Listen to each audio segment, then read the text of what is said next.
All right, so whenever you want to chip in, Jeanette, nice and loud.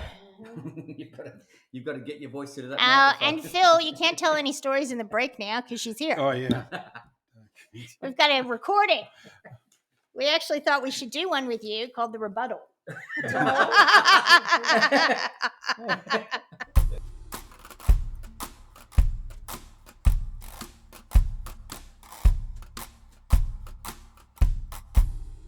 Gdayall, and welcome to episode 45, Deli Food. And we have a change of location today. We're at Phil's place. Yep, with the cockatoos. With the cockatoos that kept us. That you have their deli food. Jeanette feeds them. Yes. They eat. They come breakfast, lunch, and dinner. So I've heard. Now we might, hopefully, if you screw up anything, I want Jeanette to feel free to chip in and fix it up. She won't. But you never know. I never know. If you irritate her enough.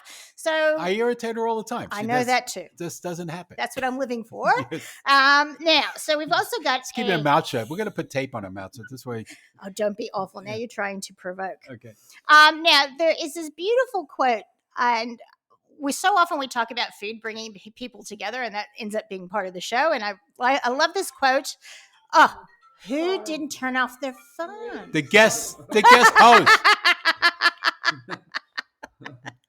Sorry, do you want to? Yeah. Wait a second. But we can leave that little bit in. Who didn't turn off the phone? We heard a voice then. Yeah. We found this beautiful quote, and I think like so much of what we talk about, I think food means so much to America because it brings everyone together. You celebrate with it, you share your background with it, and this quote kind of stated that. The deli became a bridge that helped neighbors overcome prejudices and stereotypes by providing a judgment-free zone where people of all cultures, ethnicities, and faiths could enjoy a meal. That's why I didn't say it, because we had all those big words in there. The ethnicity one got me. Yeah. But, like when I grew up, there was a deli on every block, Yep. So like around every corner, sort of like the Irish bar. And it was the same thing. It was people got together, so if you didn't drink, you went to the deli, but you still went to the deli if you drank. So it was a place to congregate, so you had three probably places in New York where everybody was equal. Candy store, the bar, right? Or the gin mill, as some people call it, and the deli. Yep. Those were, everybody went there. And, and even though like most of all the bars were Irish, most of all the delis were Jewish, and the candy stores were a mix of everybody. Right. So, and everybody was happy. I suppose New Yorkers have a reputation of not wanting to get into some small talk with others. Yeah. Actually, I read that in a warning when you go to New York. No, you've been listening to George Carlin again. I always do that. But it was like, don't get a sandwich from Subway, go to a good deli, and don't try to make small talk with New Yorkers. They don't have time for it. They don't want it. Yeah. But I suppose when you get into the bar or the deli, you would chat. And that's where you would see someone and you ask after relatives or, all that sort of thing. Have you tried the pastrami here? Do you like it? Is it better down the block? Is it better here? Well, they'll tell you that. Yes, that's the best thing too. I was looking at some of the pictures and I love the smell of a deli. It's just magnificent. Before we get into the meat of the podcast, I wasn't trying to do that either, but it happened. Not the pastrami or the or the corned beef. Yeah. There's a bit of housekeeping. Phil, over to you. All right, so housekeeping. So the listener discount logo is changing because it's a new month. Right. It's a new day. So we do have a new discount secret code, right? Which is s'mores. That's right. For the month of August. And you can spell it without the apostrophe, just S-M-O-R-E-S, s'mores. S'mores, okay? And then coming up on September the 15th, right? We're going to do listener questions, a whole broadcast of people's questions. And I want to hear them. I want to hear is like, why can't you get meat in? Or where's my French vanilla creamer? Well, you hear that all the time. I do. But this is our first anniversary for doing the podcast, so we want everybody to think of things that I wish I would have said that. Yeah, that's right. Or do you want to know how Phil and Jeanette got started? Do you want to know what the biggest surprise was that they brought in? Do you want to know where we are? Because sometimes people are going, are you in Australia? Yes, we are. Are we in lockdown? Yeah. No, we're not. No. Maybe tomorrow. Now, Finally, please subscribe, share, and engage with the podcast at podcast@usafoods.com.au. You can review us. If someone else might be interested, send it on to them. Different relatives. I know a lot of people moved here and then lockdown happened and they thought they'd be back home and see their families. And they are homesick. So you might want to pass this on to someone that you know. We met a lot of homesick people when we had the in shop. Remember? And missing just the ability to go home and see grandma. Yep. Or the uncles that they didn't want to talk to. Or even, you get off the airplane, the smell of America. Actually, you know what I love? I get off and I go, there's it's a rainbow of people. Yeah. Because it is, my mother quoted here sometimes, it's a little bit vanilla. And I love seeing it, and I love hearing Spanish spoken, and I love, all that. Yeah, and we had that on 4th of July. We on did, the 26th. didn't we? Yeah. Because we had people speaking Spanish, we had white people, black people, everybody came in. Magnificent. So, it is. You get off the plane, and it's just like, oh, yeah. You know what we should do the next time we get containers and let people come in, and we'll charge them $10 when we open the door because it is sealed. Right. And it's airtight. So when you open the door, the air in there is actually from California or North Carolina. Yep. So we could have them experience the opening of it. It's like that young girl that was in, and Jeanette knows this because she was there when it happened, that she came in and she went to her mother and said, "Mommy, I think Grandma's here." And the mother said, and Jeanette asked her, what was that all about? It was because of the downy, not the downy, the bounce. Because, when you do your clothes and bounce, you pack into a suitcase, you open it up, it's like, bang, everything's out. And that does smell like Grandma's house. I used some with our towels, and it was a warm day, and the light hit our towels, and I walked in our bathroom and it smells like my mom's house. I don't know, but everybody's grandmother's house that I went into smelled like mothballs back in the day. I just remember the nuns smelling like mothballs, but I don't know. They had to pack their wool suits or their wool skirts. Mothballs, yeah. Probably, I don't know. Okay, so we'll talk about some of the content we've got. Bit of history, bit of the evolution. Sliced bread comes into this. I know. But what's best better thing than since sliced bread? Yeah. Yes. And Phil and Jeanette's favorites. So, Phil, you have to speak on her behalf. Yes. Don't mess it up. Yeah. Mm-hmm. So she's playing this is like Ben and Teller. What else is the guy's name? Penn and Teller. Mm-hmm. Yeah. So I'll do the talking. Or is that Ben or Penn? I don't know. I can't tell them apart since the one of the big guy has lost all the weight. He's smaller than the other one now. Yeah. He's shrunk. All right, so we go from some facts. We got a sad fact first. Sad fact, okay. Because just what we were just talking about, how many delis, kosher delis were in New York at one time. And now there's hardly any. There's only about 2 dozen. And you know what really killed it? It was the price of meat. Because they give you all that meat. And people couldn't afford to buy a pastrami sandwich because it was like $18. Yeah. But even though you only need half of it. That's true, because you take the other half home. Yeah, or you eat it, share it with somebody else because it's pretty big. We did that, thank goodness, because I knew it was going to be scary, but I didn't know it was going to be like death-defying. And also, the delis started out as kosher, like religious kosher delis, and then it has moved into kosher-style delis. So the original ones always had the neon signs with the Star of David. I remember that. That's cool. I think neon signs are a part of them. Oh, but here, let me tell you this one. Yeah. Los Angeles Times, 10 years ago. Here's an article for you. The deli capital. It's Los Angeles. Yeah. And they took how many writers to experience that from LA? Right. Yeah. So, acre for acre, the John Sachs, the author of the article, maintains that Southern California boasts more delicatessens of higher quality on average than anywhere else in America. I don't know. When we lived there in Huntington Beach, we couldn't find. We had to go all the way to downtown LA to find a deli. Well, I believe a kosher deli. Yeah. Well, we'll get a little bit. There's a little bit about the migration to the West Coast, but that was just more. I put that in there to irritate you because when I found that article, I went, right, we're using that. So here we go at 13 years, 93 years, right? And 1 month, the greatest thing since the waffle cone which fought off the Spanish flu. That's right. Maybe that's what we need back now to fight off COVID. Yeah, we need the We good need a old waffle waffle cone. cone. Yeah. That's it. Was it sliced bread came about? So sliced bread is 93 years old. I would have thought it was longer than I that. would have thought so too. But the Delis, That was the birth of the sandwich. that's it. And so that was the birth of. It's like Christmas. We should all have a sandwich day, a very special day of only breakfast sandwiches. But I thought the sandwich came from some duke, the Duke of Sandwich or something. Or Yeah, but that was, he already sliced his bread. This is pre-sliced bread. Oh, pre-sliced Yes. bread. Okay. Okay, now I think we'll be back with a little bit more after the break and maybe another cannoli. Okay. No, that's not kosher. Come on.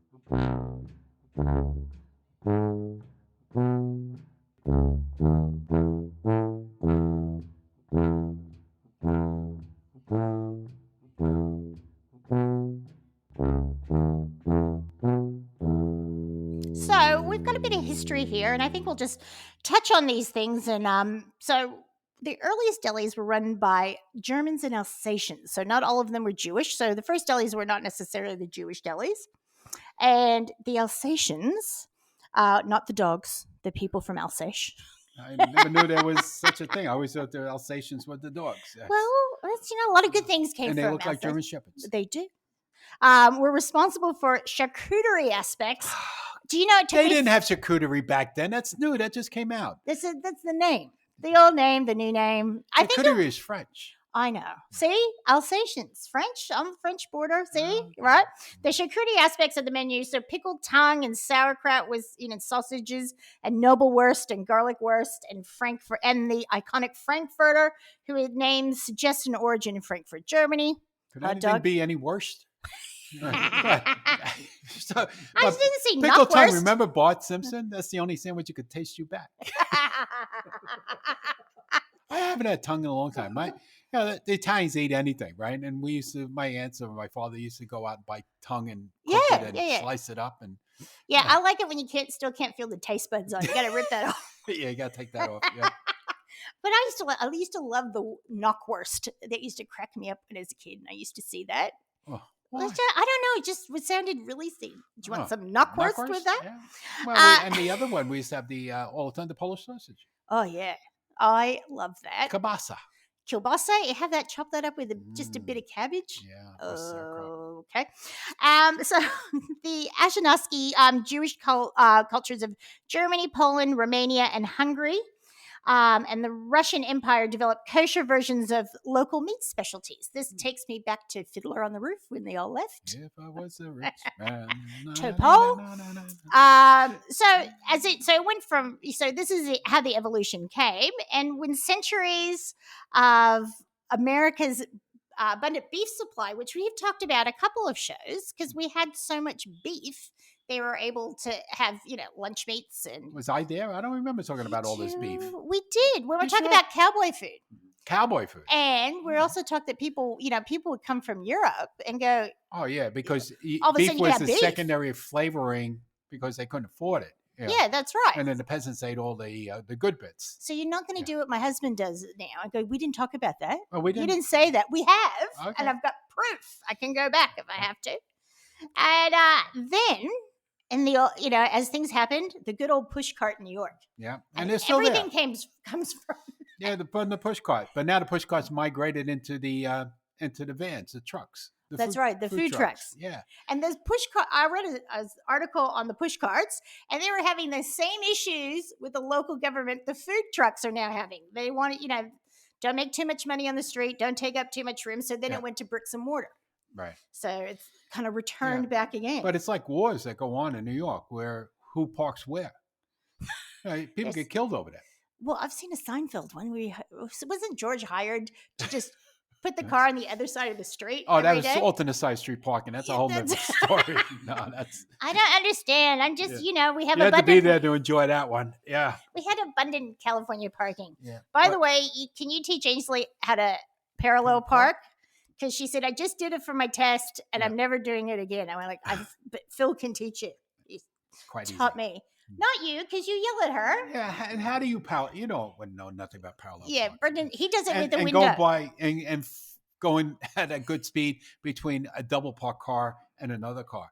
The first time I did that in Kansas, we're in a parking lot because there's no double park cars over there because it's streets like here. You know? Yeah. So there are double parks in New York. You double park all the time.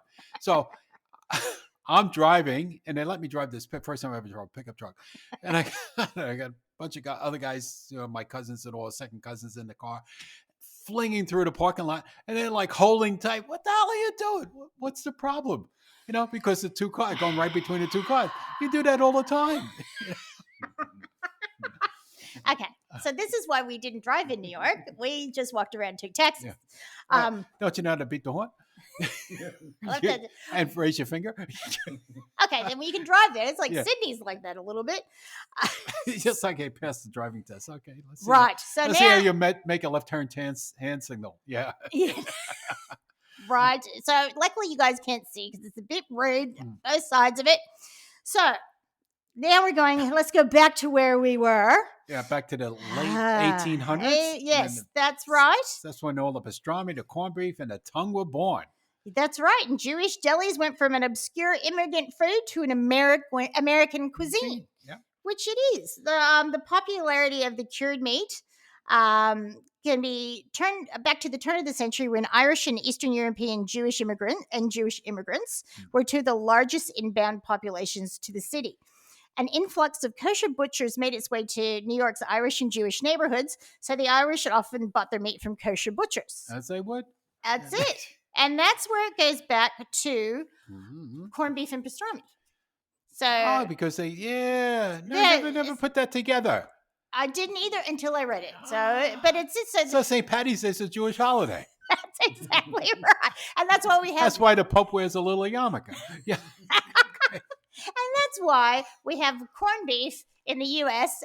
on St. Patrick's Day, but not in Ireland. Yeah. Yes. So, again. That's history. It is history. Nobody ever thinks of that. Well, there you go. It's the melting pot. Yeah. It is the melting pot. And the cabbage, too, which is the Irish would never eat cabbage, was meat and potatoes. Well, that's true. Yeah. So and there you go. Yeah. So it's just before the sauerkraut was crowded, they got the cabbage in it. So at the same time, this was all happening. Traditional kosher delis gave rise to the kosher style deli, also known as the Jewish or New York deli, that predominates today. Yeah. So an example of that is the Reuben. It's a magnificent deli sandwich, a classic, but it's not kosher because you've got your Swiss cheese and your meat. You can't have the meat and dairy in the That's same exactly plate. right. So on the real Orthodox Jews. That's exactly right. So if you're keeping kosher, no Reubens for you. Yep, no Reubens for you. You sound like the soup Nazi. Yeah, that's exactly right. But now you look at it also. The Reuben. I don't know anybody that is Jewish or Irish named Reuben. Only Hispanic people I know are named Reuben. That's exactly right. So did Reuben working there made the first Reuben sandwich? It could be. Maybe there was a little nice kid down the street that they will name it after you because we can't. Nice little Puerto Rican fella, that worked at the deli. Reuben Carter. I don't know what year. I don't have the year that Reuben was made, but that is, the example of how then that moved on. So I'm sure around that time, that's when the kosher delis sort of faded back. Yeah. And then, the delis were the showcase of all the different meats. Like if you go into a good Jewish deli, right? You go in and you take that whiff, beautiful. And it's like you smell all that pickling stuff there, and the meats and just magnificent. But so a good deli, a real deli is, and there's some things that people say is a deli, but it's nothing but a diner. Yes. But a deli, you go in, you got a counter, where you get served and you cut meat over here. What do you call it? Manufactured meat over there. It's Americans, cold cuts. Yes, that's right. So you have that, and then you have all your salad, your potato salad, your macaroni salad, and then other things like knishes. I love a good knish. Yes, knishes. Yeah. And now back in the day, my first memories of going to a deli, right? Yep. So I remember the front, being like a glass, and I think one of them opened up so they could serve from the outside. Yep. And over there was the grill, and on the grill, always hot dogs and knishes. And the longer they sit there, the better they taste. Yes, because they'd be like caramelized. Caramelized, you get, because they're using all natural casings and stuff. And the only thing that comes close to that is doing your hot dogs and stuff, as we know, in the air fryer. Yes, that's right. Yeah, even the Uh, conditions if you could find any. yes, we need. I have not found a knish here anywhere other than when we've had them in the Yeah. frozen section. And I used to there in Balaclava. I used to have to go there to buy Mackenzie, so her dancing things. And there was Yumi's that now makes Yeah. dips. Yeah. His deli, so the Mhm. deli Yeah, was it's still right there. Yeah. And then there was another store 2 doors down. Solomon's is down that way. Yeah, so I would go in and try to, I'd get a few things for dinner and just enjoy it so that I don't get up this way that often. And no, I never saw a knish once. Yeah. Well, it's really a Brooklyn thing, I think, the knish. I don't know where it originated from, but anybody that's from New York knows what a knish is. But once you get out of New York, nobody knows what it is. Even in Jersey, they have no idea. Really? Yeah. Well, I told you, I've said that before with Herman. He lived in New York for a period of time, and I'm not. I think he was in Brooklyn. I am not sure. He will correct me. I'm sure, but we brought back knishes for him because I said, "Do you want me to bring you anything back from New York?" Yeah. And he goes, A knish. "Knish." And so we were on the plane. I'm sure it smelled nice, everyone around us, but I delivered it to my stepdad.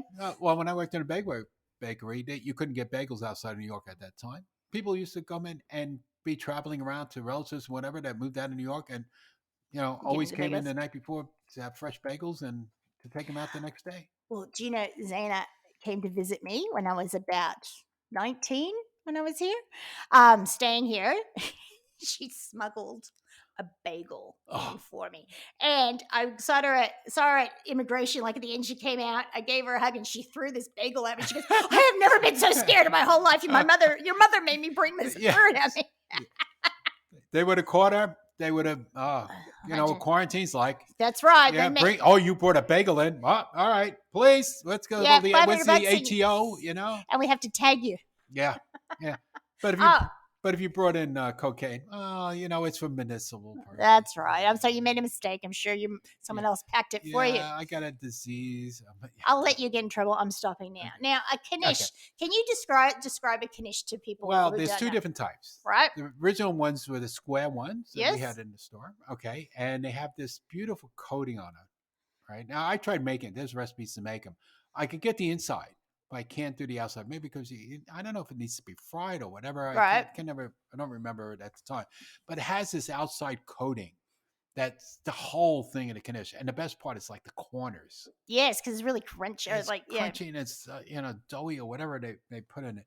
And then you got the round ones. Mm-hmm. Okay, so the round ones were like the second coming. So, and I remember the round ones used to buy at Brighton Beach, in New York, in Brooklyn. So you go to the beach and there's these guys selling Sunny Boys with one hand with shopping bags full of Sunny Boys, the other hand with knishes. Okay, it's the perfect beach meal. And they were packed in a little wax paper bag. Okay, and they were soft, where the other ones were crunchy. Well, I do not know the deli now because it's left me, but I was looking at like famous delis in New York, and one of them, I think it might be Edith's. Anyway, she started out doing the knishes on the beach. Yeah, so she found around yes, knishes. Yeah. and then she ended up opening a deli. I think it's probably because it's a newer one. The art of trying to eat the knish on the beach is not eat it with sand. Well, that's right. Maybe that's why they had to be soft, so you didn't know if it was a crunchy edge or sand. Well, if it was crunchy, it was sand. So the ones we got, Herman, were the square knishes, and it had just potato in it because I wasn't sure what was going to hold. Yeah. For flying across the country. Or you could get the, and then they made the other funny looking ones, which I didn't like. They were like baked and all that. They still call them knish. They had a kasha knish too. A kasha one? Yeah. I did. You remember George Seinfeld? Yes. The kasha when he smothered one, took him to bed? Yeah. Yeah, it does have an odor. I've done the kasha with the pasta. Yeah. Kasha and bow ties. Yes. Yeah, that's very good. And Brendan's even eaten that. He didn't know what he was having, but he enjoyed it. Yeah. Let's see. Now we'll go on to the Jewish deli showcased a variety, as we were talking about the meats, but they also would have, dumplings or, like pierogies. Gefilte fish. The gefilte fish is nothing but a dumpling. Oh. Yeah. I remember guys going, I'm going to go fishing. What are you going fishing for? Gefilte? Yeah. Yes. It's just a whitefish, Well, we would go to, we go to an Italian deli, which we'll talk about in a little bit. Yeah. And Mom and I remember it now because as she said it, the delis in my area, that's the only place you want ravioli from. Mm. So, you'd go there and you get raviolis and she'd get a rice torta and stuffed zucchini and other things. And, but that was the only place it just tasted like that. You can never make it at home tasting like that either. When Costco first opened here, they did bring in raviolis that were made in New York. Oh, frozen. did they? Yeah, and they don't do that anymore. Okay, this is probably going to sound bad That's a rant. for Australia Yeah. and, support local. But I used to love the different American stuff, regional stuff they would bring in, like frozen stuffed shells. Yeah, before they got all the marketers here and now on I have board. to do that. Yeah. But it's, we used to go, we have ravioli stores in Brooklyn. Right. Well, at least they did. Half Moon was like the most famous one. And that's where you went to go raviolis, you go to Half Moon. Right. And that's all they sold. Oh, that'd be That was fantastic. so good. I think that's on our family, or at least our area, that was the most popular Italian dish. Like it wasn't spaghetti bolognese; it was always raviolis. It's so you throw it in a pot, they rise. You're Yep. done. Yeah. Now, as things moved on, so back to California, in Los Angeles, the delis had to make their mark. They were the descendants of New York's first wave of Jewish settlers. I can't speak today. Migrated west, so then they had to fit into the restaurant area. And again, like with some delis that are outside sort of Broadway and, performing places, all that was the same sort of thing in Los Angeles. Yeah, because a lot of the Hollywood started in New York. They started in vaudeville and stuff. Absolutely. And then they just moved over. They migrated. Yep. Yeah, that's it. And took the food with them. Yeah, we've got a bit of a story. Do you want to start this off or do you want me to jump in, Okay, Phil? I'll start it. So this is the sliced bread story.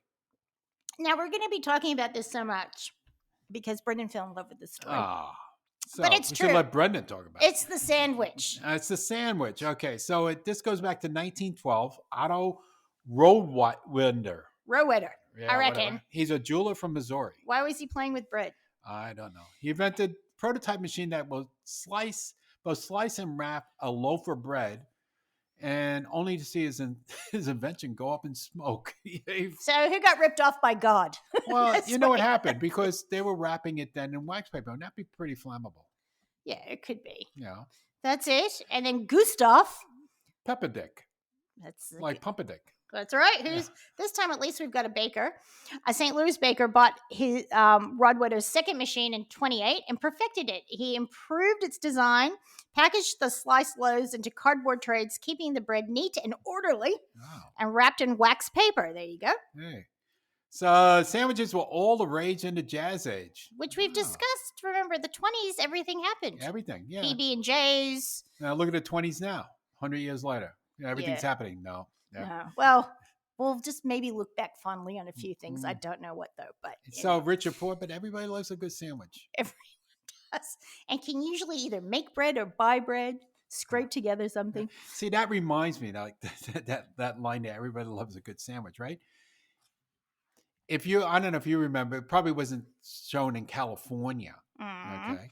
So, but in New York, we had one of the bread companies, Levi's. Right. Levy's, not Levi's, Levy's. Levy's, yes. Okay. Levy's made rye bread. Good Jewish rye bread. And that's what it calls, Jewish rye. Yep. And that's with the caraway seeds and everything, right?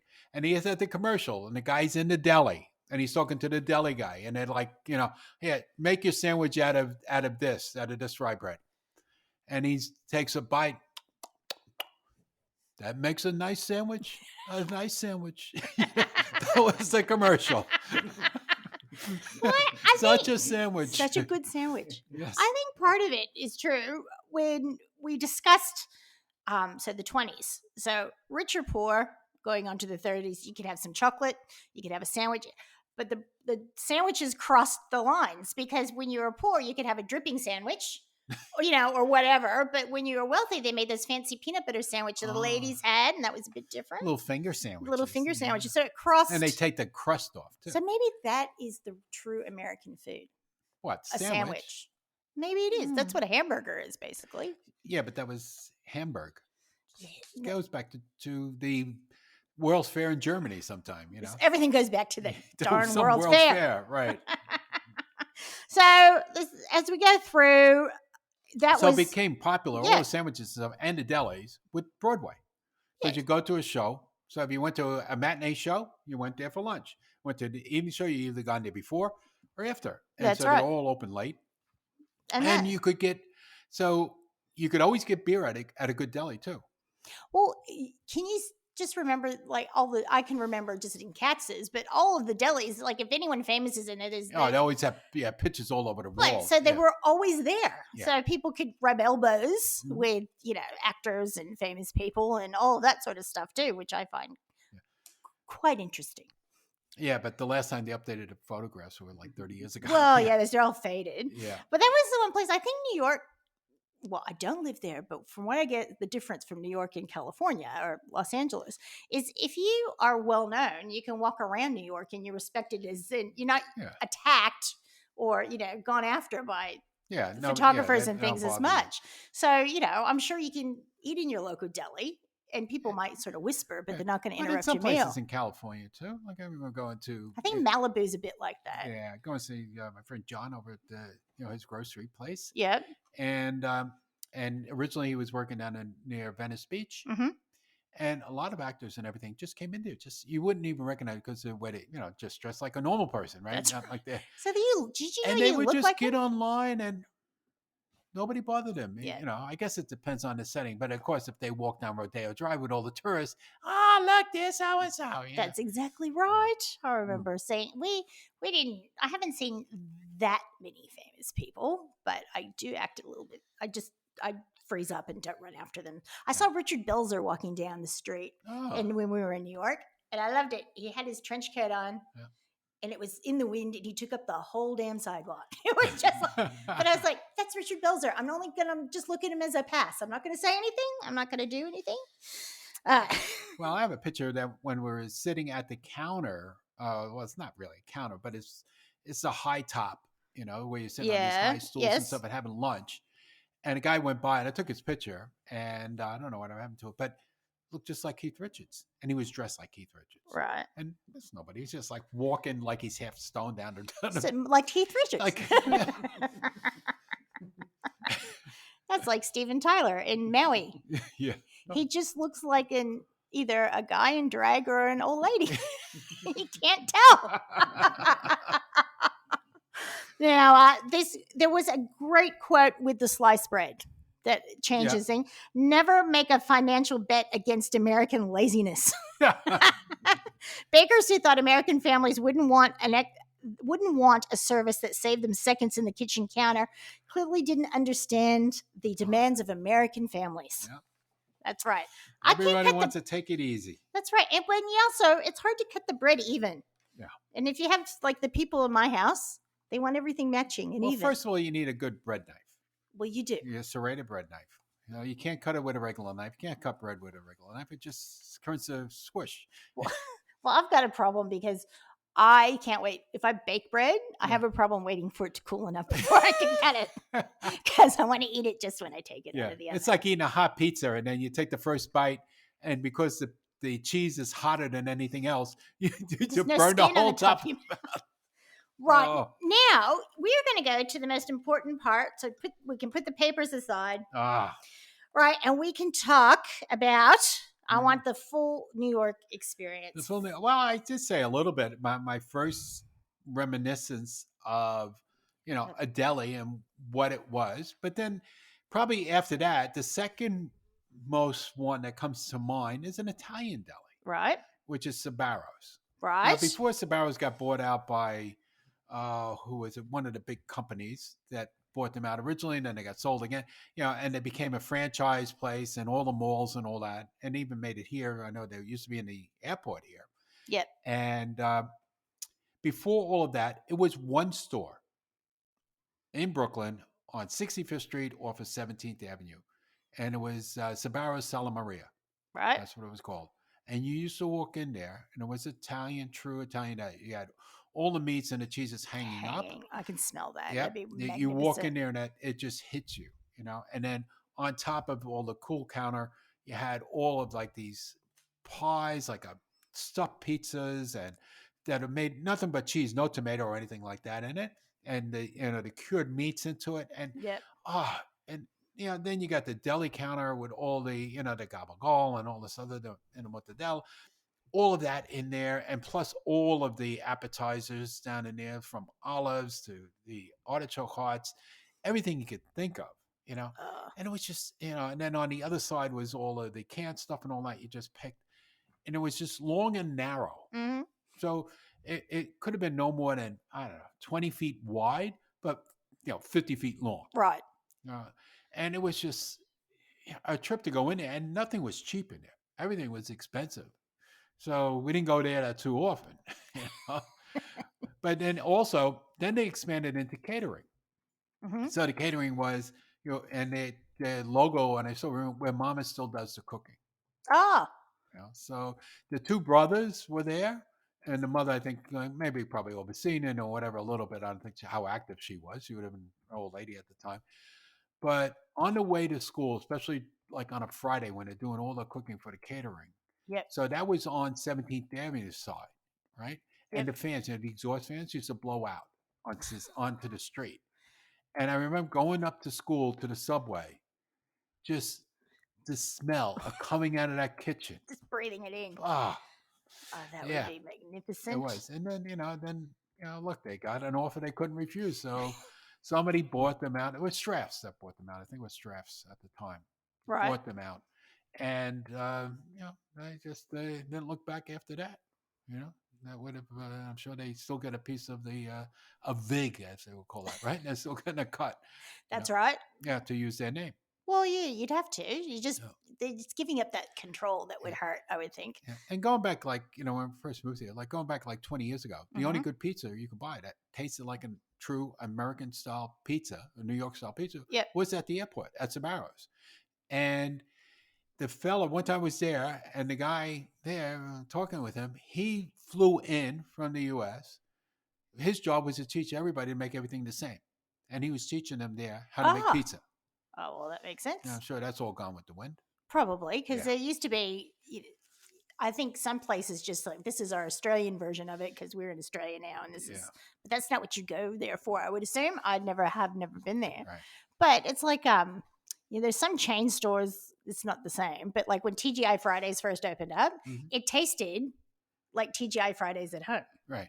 And then it just went through whatever it went through. And it's just doesn't have the same taste or the way the portions are done and that sort of thing. So you sort of lose it. But I want to hear about when you and Jeanette get off the plane, have a rest stop, and go to a deli. What do you get? Where do you go? What do you get? Well, if we're in New York, we would look for a local deli. Right. Which is not that many anymore. And we'll probably share a sandwich like first we eat the pickles. Because you got a pickle tray on the thing. On the table, right? And then you ask them for more pickles and you get a dirty look. What do you think? They're for free? So bought my sandwich. I'm eating the and pickles. probably get a pastrami and split it because right. And just enjoy it. And then always getting a hot dog someplace. And you want the grill hot dog, not the dishwater dogs. Not the carts. No. You always want one of those. And then it would have been probably 7 or 8 years ago now. So we were venturing down into Lower Manhattan. Right. So near Canal Street and all that. Don't ask me what we were doing down there. But we ran across Russ and Daughters. Right. Right, which is now famous. And we went in there and it was just fabulous. So they had two stores. So first we went into the one that's sort of like a deli, but more like a diner where you could sit down and eat. And we had like sturgeon and like a mixed platter. So sturgeon, belly locks, which is smoked salmon, probably some cream cheese, a bagel with it. And, so all the smoked.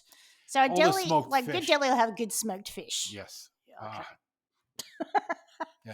Jeanette loves smoked fish. She eats smoked fish even now.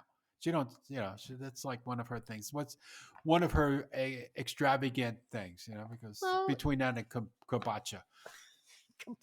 Kombucha. Well, you got to pay for quality sometimes. Yeah. And when it's fish and fermented drinks, you want to make sure they're doing them right. Yeah, they're both fermented in a way, Well, yeah, they're both good for you. Yeah, but you don't eat the eyes and anything like that off the fish, because it comes the whole thing, the whole little white fish. Yeah. Yes. But over here, I think it's a trout that they're doing. In America, they'll do the white fish or they do the sturgeon, which is really expensive. But if you have had sturgeon, it's something you have to have. Right. I Yeah. haven't had that, so I will have to try that Yeah. if I ever. That's where they get all the good caviar out of too. Well, and then I was reading on Russ and Daughters, and they've got like the whole caviar, Yeah. section that they have, so you can even buy your own little spoon for it if you're taking it away. But that looks. Yeah. I And then do you like go caviar. around the corner Yeah. is to their original deli, and that's a deli. Again, Right. but mostly it's a seafood deli, so mostly all fish. That would be magnificent. And then they have different grades, So you get the Nova lox, you get the belly lox, and the regular lox. So it's like 3 different grades of lox. Yep. Depends how fatty it is, And then like again the sturgeon, and then they have other whitefish, and it just goes on and on and on. And you could go in there and come out with 2 pounds worth of fish. It costs you $350. Well, when I was looking at Russ and Daughters, I looked at the menu and I'm like, "What's that?" And I went, "Oh, that's how much it is per pound." Yes. And it was just like, "Oh, that you can get yourself in a huge amount of trouble if you just Exactly, got because a bit like, excited." oh, that's pretty good. I'll have another piece. Wait, that's another $75. Yeah. Well, yes. Now I was looking at a few of the famous delis in New York because we only went to one really, and there was one because you know how I feel about Anthony Bourdain. Mm-hmm. So when he was homesick, he missed the pastrami queen. Oh. So that used to be the pastrami king, Yeah. and then it moved to queen. So they changed the name of it. But their pastrami looked amazing. But the whole thing was pastrami, right? Mm-hmm. So they used to, it's done like in a vat, it's cured, and then whatever else they do it.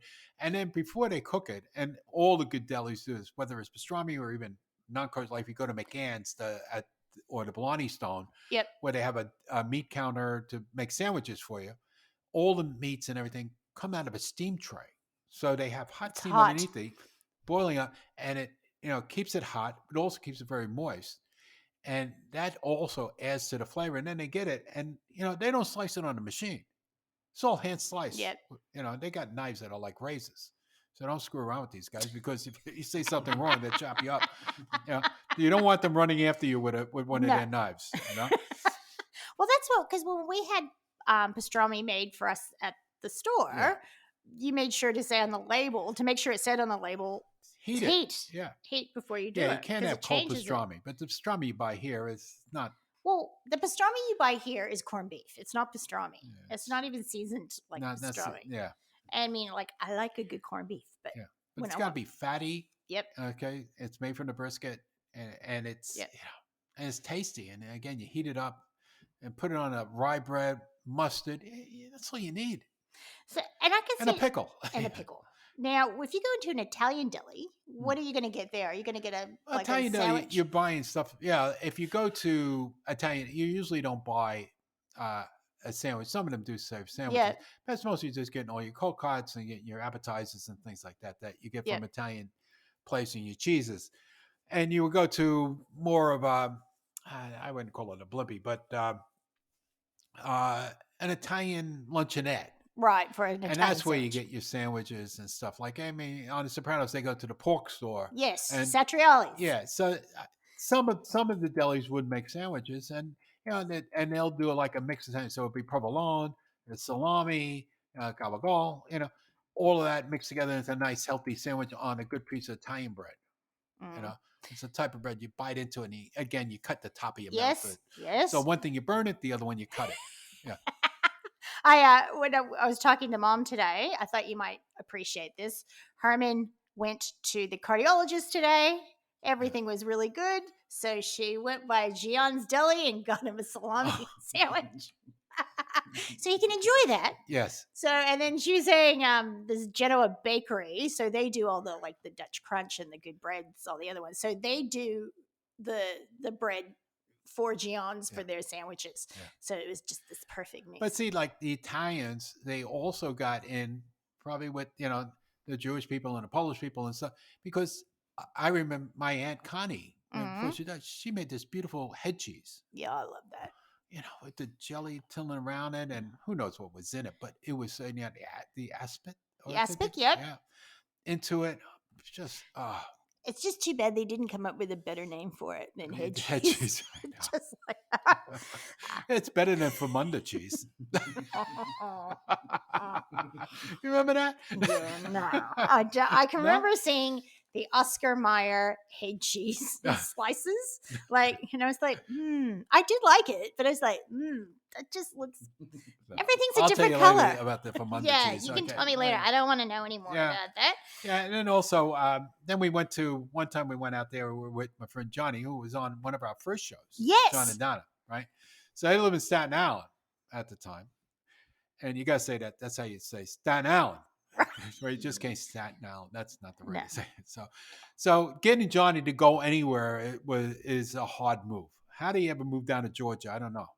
Okay, but so this place is right over the bridge going from Staten Island over to Jersey. Right.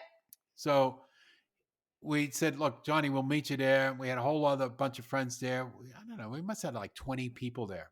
So we went to this place over there, Harold's, right? Is that Harold's? Mm-hmm. So we went to Harold's, and they make these sandwiches that are extreme. And that's what they're famous for. So instead of being 4 inches high in the old scale, these were a foot. Literally a foot high. Okay. And they stuck this big spike through it like you get. Nice. But it's to feed 6 people, and they give you extra bread on the table. Yeah. It was just like one of those things. I mean, the food was okay, but again, it comes too much. You get a piece of cake, it's like half a side of the cake. Yes. Yeah. Philip ordered he's showing pictures of it. Is that more than a foot high? Yes. Philip ordered a pancake. Right. And it was the size of a 12-inch platter. So they did everything big. That's right. The price, of course, was big to go with it. But, it's like one of these things you go to and you can say you've been there. Well, fair enough. Yeah, so, you could call it a diner more than a deli. But with good deli food. How's that? Mm-hmm. That is it? Yeah. And the other thing I'd like to get into, which we a little bit, is, we talked about the Levi commercial. Yep. We had other commercials. Right. So I don't remember the full one. Bar Tempti, which is a pickle company. Yes. Bar Tempti means good or something like that in Hebrew. In Hebrew. And then you had Hebrew National. I used to love National their hot ads. Dogs. Yes. Right? The ads was, they start reading off all of like a regular, like an Oscar Mayer hot dog. It has this chemical in it, this in it, that in it. And all of a sudden the guy goes, well, I got Hebrew National. And then you hear the voice from above. We have to live to a higher standard. Yes. Yeah, we answered. No, actually, it was we answered to a higher source than the U.S. government. There you go. So that was a great commercial. And Hebrew National, I miss those hot dogs. Mm-hmm. And there was another one in New York. They get the delis Carmel. Right. Like Mount Carmel. Yeah. And they were so garlicky and good. Ooh. That's fantastic. I just think no one, like our friends here, no one had a grilled hot dog. It was just like a different thing because they'd have the sausages, for a sausage sizzle, not the grill. And once you have a grilled hot dog, there's just like no going back. Yeah. But again, if you can't grill it, don't have the time to grill it. Air fry. Air fry it. Comes out the same way and even better. Do you cut them in half or do you stick them in whole? I put them in whole. I might give that a shot because it's been a while since I've had it. Brendan has a thing about hot dogs because he looked at it and he's like, I don't know what's in it. Yeah. I don't know. But it's like bologna. That's right. You don't want to know what's in it. Just eat it. Yeah. Just eat it and shut up. Yeah. But, the other day on the news, on the internet or whatever, somebody has came out with a flat hot dog. A flat one? Yeah. What's the point? So it's like a hot dog that's flattened so you can put it into a sandwich, into a bun. Right. So can't you just slice the hot dog up and put it in a bun? Yeah. What's so hard about that? I don't know. Oh, it's just like sliced bread. They want to make it easy. I was going to say, what's so hard about slicing your own bread? Yeah. There you go. Same thing. Yes. Well, now I don't have that much, like I said, that much deli. Although my mom has taught me to make sure that you get. I try to get my meat cut from a deli. I try not to get the packages. Yeah. Now we haven't forgotten. We have a friend that lived in New York for a few years, David, and they used to go to Zabar's delis because they were upper east or west. Yeah, but it's more of a west. bakery, Zabar's. Well, they had, so they go there, and what was the other deli that you said? Cats. And Cats. cats. Yeah, Cats is a deli. Yeah. Yes. But Zabar's, what I remember from them, they were down, when I worked in Lower Manhattan, they were downstairs of the World Trade Center. Right. And I used to get there the brownies from there. I don't remember what brownies were they.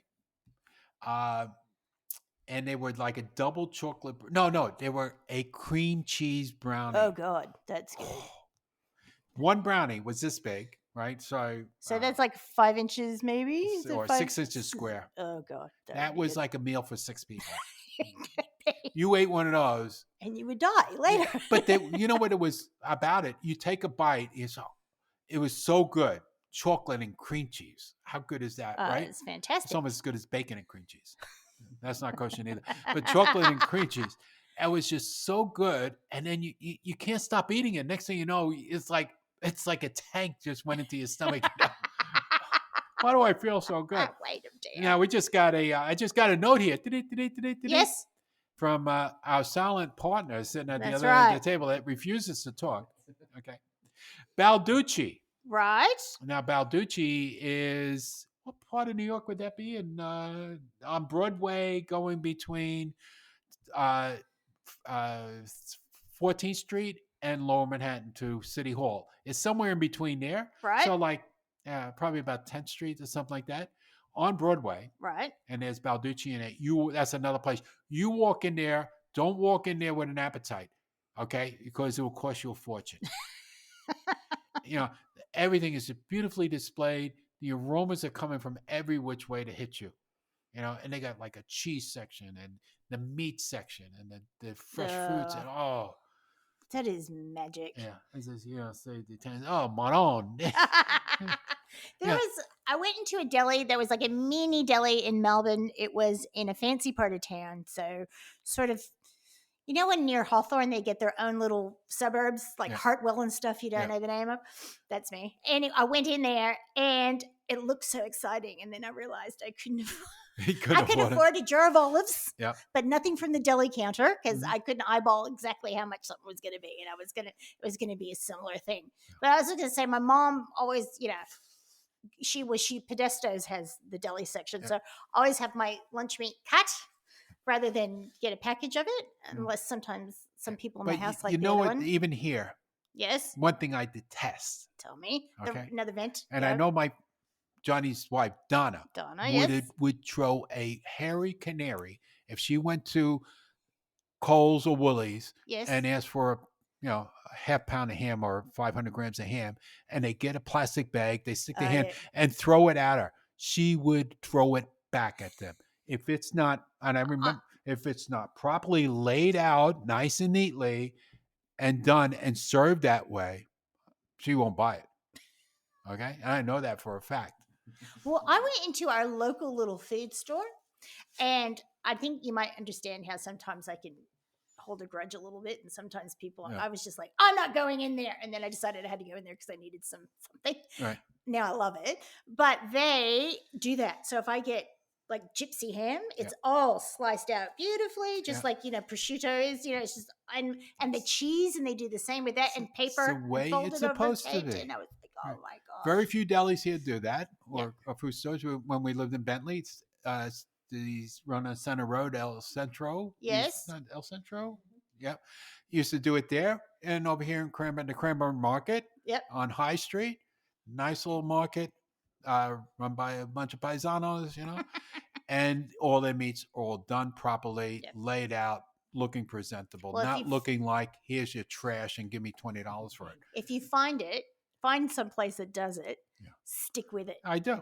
I go back there. It's out of the way, but I go there because I want. It's good and it tastes. Yeah. Sometimes I have to get a little bit further road. You got to respect that salami, Once you find a love like mine, you know that love is true.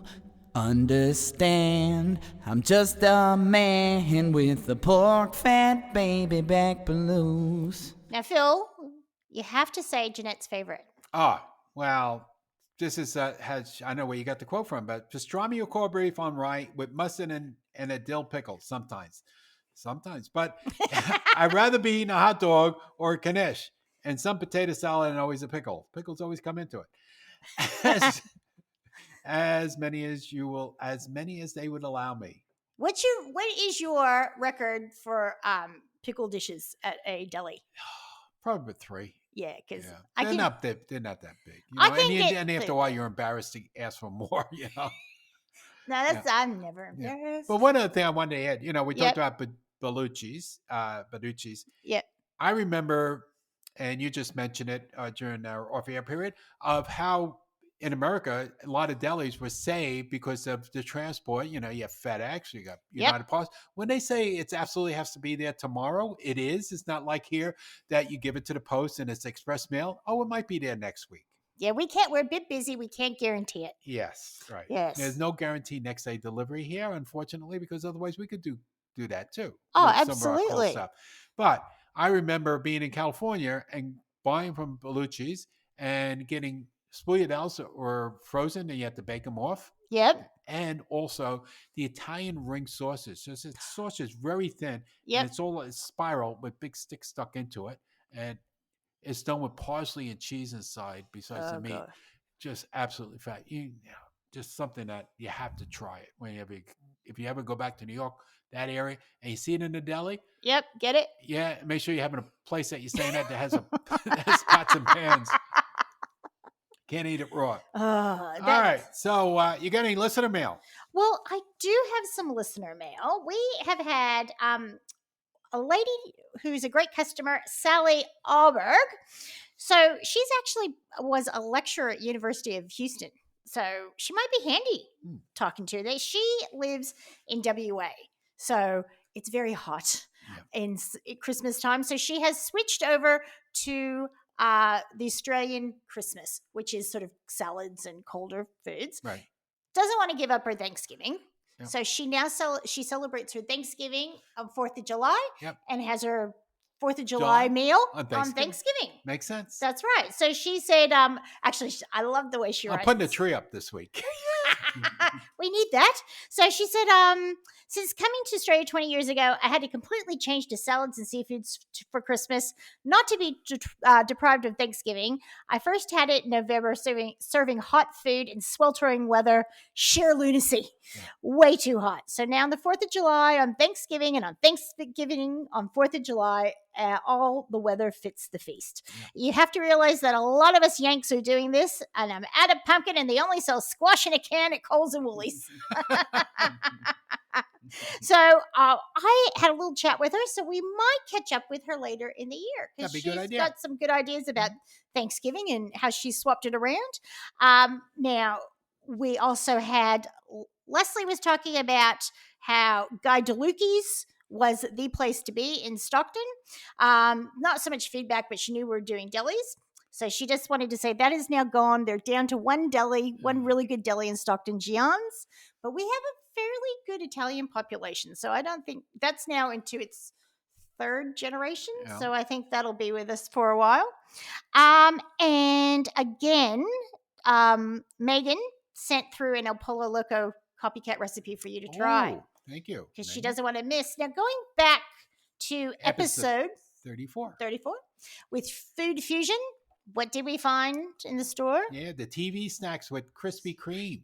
So cookies with the glaze of donuts. Yes. Well, of course, they made it look like donuts too. They're made to look like donuts. We haven't tried them yet, so we'll have to see. I like the thing on the bottom of it. What does it say? Where it says the nutritional rating is 1. Well, that's what I look for. I want the low amount of stars. 1 out of 5. Well, they're not lying to me. Yeah, but you know something? You go look at packet of chips in Australia, they'll have a 3.5 or 4 rating. How do they get that high rating? And milk has less than those. If that was a washing machine, you put it at the front. That's right. Yeah, if that was a washing machine. I'm not buying that one. That's going to suck up all that power. And it also comes in caramel delights, chocolate. Let's see, strawberry with sprinkles and cookies and cream. There you go. So you can make your way through the whole thing. Yep. Now, I think we need to talk about where you can find us. So where are we located at, Phil? 73 Cochrane's Road in Moorabbin. That is right. And we're open Monday through Thursday, 10 to 5, Friday 10 to 6, Saturday 10 to 5, and Sunday 11 to 5. Yep. And if you want to write anything to us, you can do At podcast@usafoods.com.au. I have to think of that. that's why I made you do it. Yeah. I can see it. All right. Now, Nat Nosh, she's wanted to see if I'm awake. Yes. All right. Wednesday, the 4th of August. Yes. National Chocolate Chip Cookie Day again. Last one was May 15th. Well, it's so good it needs two. Maybe It this must. one is all the chips, white, chocolate, milk and dark. Maybe. I There don't you know. go. And August 5th is National Oyster Day. Now, that's one thing that Australia excels upon. Yes, the Okay? oysters are Oysters. amazing. I miss not, like, because we used to go to the South Melbourne market all the time Yep. when we lived in Bentley. We should take a road trip, go up there on a Saturday and just get those fresh oysters up there. They were just out of this world. You eat them right there. Oh, that would be the way to do it. I've never been to the South Melbourne market. We'll have to pick you up. Okay, I'm on. We're on. Oh, August 6th. National Root Beer Float Day. That is a It's good a summer day. day. Yeah, it's a summer thing, but we can enjoy it. It's sunny outside today, but Yeah, it's only that's right. 13. It's a good root beer float day. And on the 7th is Raspberry and Cream Day. Very good. Summertime. I usually think of strawberries and cream. It's sort of a waste on raspberries. Oh, raspberries. They got to get their 2 cents in. Uh, And on the 8th of August, National Zucchini Day. now, I have to say, Mhm. the zucchinis here Yeah. are small zucchinis. The big zucchinis at home that you actually can Yeah. stuff, Okay. I love those. Well, There's like a just gourd. have to grow your own and let them grow up. Yeah. Maybe that's the thing. Maybe I should do that. But like I like zucchini. I love zucchini. Yeah, I like it when you slice it and you fry it in a little bit of olive oil. You put it on pasta like that with some cheese onto it. It's really good. Then it makes a zucchini spiral Yes. salad thing. That's good. And, And then zucchini flowers. oh, those are beautiful. And you put them in a batter and you fry those up. with a bit of cheese. And the my grandmother used to slice up zucchini thin, fry it in garlic and olive oil, and then put it with scrambled eggs. Oh, And yeah. sometimes that would be like the cheap dinner. Yeah. Breakfast for dinner. That was so good. I will do that sometimes. Now, it's also Frozen Custard Day. Yeah, we had that. Yeah, not long we've had ago. that before. It must be the lobby group, Yeah, who has the most money having their own holidays? And on August the 9th is National Rice Pudding Day. I like rice I pudding. love rice pudding. I like the cafe down the road from work because they make the Homemade Lebanese rice pudding, and it's a bit of rose water in it. Oh, and Magnificent. it tastes like Camay. No, they have just the right amount because Oh. I'm not a huge fan of rose water, but it was just the right Yeah, amount, we talked about it. It's the first time we went to a Persian restaurant, Jeanette and I, in California. And right? we had the Persian ice cream. And you went, ugh, Oh, sorry, I was just tastes full. like Thank soap. you. That's why I don't like Turkish delight. I eat the chocolate off the outside of Yeah. Turkish delight. And on Tuesday, August 10th, is National S'mores Day. There you go. It's so good. You want s'more. I want s'mores of those. All right. Well, that's about it for there. And next week's show is music, food, and jingles. We have Jingle, jangle, jingle. And I might sing the baloney song, so I might have to have a shot of something before we start. And our sign off now, the most famous scene in a diner at the moment, this will bring it back, is when Harry met Sally at Katz's. And this quote was said by Rob Reiner's mother. I'll have what she's having. Yeah. There you go. All right. Until next week, we'll have jingles, jangle, jingles on our fingers or whatever. Thank you. We'll see you next week. Okay. See, you didn't you say go. a word. I told you I wasn't going to talk. Ah.